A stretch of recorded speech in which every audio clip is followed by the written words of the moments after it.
Yes, sir. The paved road begins melting, almost like quicksand. Trees get so dry, they just burst into flame. Looking down at the stranger's shoes, the young man shakes his head and woefully cautions, "Them some mighty fine shoes you got there. I hate to see you stuck in the road. Yes, sir, mister, some mighty fine shoes.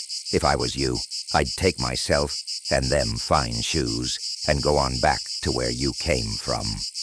Where was that again? Mr. Pickman glares back over his shoulder. "Massachusetts." "Hush now," she commands. "Leave the man be. Don't mind him, Mr. Pickman. He's just a child. He don't know no better."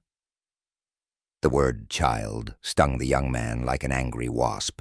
He was cut to the quick. Hanging his head, he lagged even farther back. His eyes began to water as he remembered the kindness, the tender compassion Hazel had shown him earlier that day. At the tender age of 13, young Perkins had learned what many men at 30 have often failed to realize. That being the fickle nature of womankind. Why, just an hour ago I was your little man, but now that this stranger comes along, all of a sudden I'm just a child, a baby. Young Perkins' heart burned with a malevolent hatred for the stranger. With that one thoughtless phrase, she had instantly transformed the handsome stranger from being a mere suitor to the young man's ultimate rival.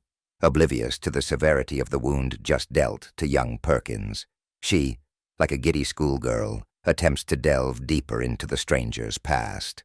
My, Massachusetts, you say? Whereabouts? Boston? She asks, with a slight giggle. With that, the widow's innocent inquiry shrouds the moment in an eerie veil of darkness, sending a shadow over the moment's mood. The expression on the handsome stranger changes. Through gritted teeth, he bitterly spits out the name Dark Witch. The cold, ugly, matter-of-fact manner in which he spoke the word sent a sharp chill through both Hazel and young Perkins alike. A strange sense of unease forces the widow to change the subject. Her youthful infatuation is crudely drawn from her. As the summer heat draws moisture from the soil, so also is the coquettish attraction for the stranger drawn from the widow Hazel's heart. The stranger's sudden change in attitude had wounded her. It reflected in her eyes.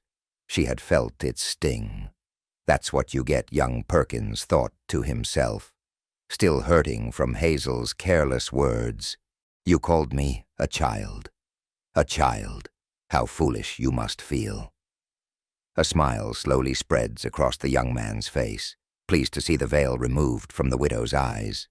She had at last caught a glimpse, if ever so slight, of the true nature of the all-too-perfect Mr. Philip Pickman.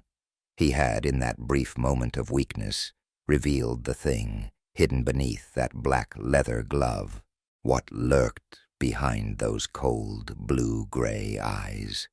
Was it human? Was he human? Dark Witch. The name itself carried a certain foreboding. It was surely a place that no one would ever care to visit, let alone reside. "Oh, look," says the widow, pointing to the crossroads up ahead. "There's the crossroads. Seeing that you're a stranger around these parts, it's best you know about the crossroads." After walking a few paces, the three stand in the center of the crossroads. "Back where we came from," looking back over her shoulder, "why, that's Colored Town. White folk call it Nigger Town," pointing to the east. "Now down that road is the river," pointing to the opposite direction. "Now down there is the planters' fields. That's where most of the colored folk around here work," she says with a certain smiling pride. "There's some mighty fine plantation homes down there. They ain't what they was, most of them run down, paint chipping and all. But a body can see that before the war, that them white folks lived fine. Yes, Lord, them white folks lived mighty fine." She turns and gazes in the direction of town. Her expression of pride changes to one of loathing. "Now down there be musky." With that, she spits in the direction of the town, gazing into the horizon, the lazy summer sun now setting blankets, the fields with a blood-red glow. Young Perkins interjects. "There's one thing you have to understand, Mr. Pickman, sir, is the law. I don't know about up there where you come from, but down here in Mississippi, most towns like Muskie, they got a special law, you know, rules and such. There is a law for white folks, then there's a law for colored folks. They got something called the Sundown Law." The widow Hazel continues. "What we're trying to say, Mr. Pickman, is that it's against the law for colored people to be in town after dark. Sun setting now. It wouldn't be wise to go into town, leastways not now. Best you wait till tomorrow.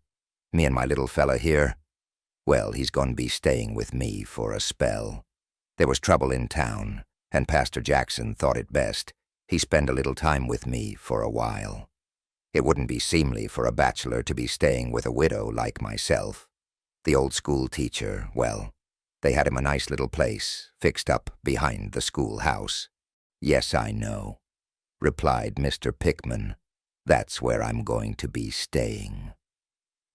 Down the road, a rickety flatbed wagon containing several large blocks of ice is slowly being pulled by a tired old plow mule. Seated in the wagon is an even older black man, his long, matted gray-white beard a testament to his age. Young Perkins smiles as the wagon approaches. "Hey, here comes old Mr. Grimes. He's the Iceman, you know." "Oh, thank you, Jesus." The widow gratefully voices her relief to see the approach of a cool respite from the heat. "Now I can get a nice piece of ice," she says with a relieving sigh. "Yeah, me too," the young man gleefully announces. Turning to Mr. Pickman, he asks, "You like ice, mister?" The stranger gives no reply. "I know I do," says young Perkins as he rushes up to the wagon. "Howdy, Mr. Grimes." "Howdy, son," replied the old man with a weary smile. "How's life been treating you?" inquires the old man. "Talk in town. Say there was some trouble a few days back. White folks say there was a couple of colored boys fooling around in town. They say to me, 'Grimes, we give you $1 if you know who them boys be.'" Gazing down at the youth, the wily old fox flashes young Perkins a wry smile and a knowing wink.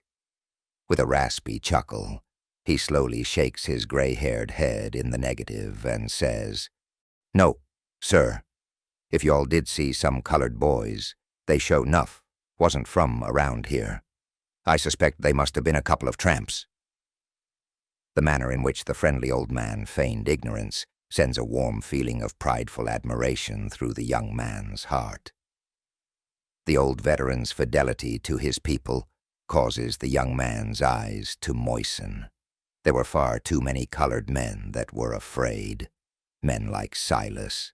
Men who would eagerly betray one another, whether it be through the fear of the wrath of white men or simply through greed. The colored men of Muskie had been emasculated, cowed, burdened by the stifling yoke of Southern white supremacy. But there, dear God, seated in that old wooden wagon, was a man. Unafraid, humbled by the young man's affectionate gaze, the dear old soul finds that his eyes have also begun to tear. Reaching behind him, he withdraws a handful of chipped ice. Bending down, he places the cold chips in the young man's cupped hands. And with a somber expression, the old man voices a cryptic word of caution. "I heard tell. The deputy might have shot one of the boys. Them crackers say they looking for somebody that got some sort of scar somewhere around his head. Have you heard anything about—" The young man attempts to question, but is cut off by the approach of Hazel. "Afternoon," she cordially addresses. "Mighty hot this afternoon. Can you spare a body a bit of ice?" The young man places a small piece of ice in the widow's palm. She gives an audible sigh of relief as she rubs the ice around her forehead. her honey-brown skin glistening with the soothing moisture.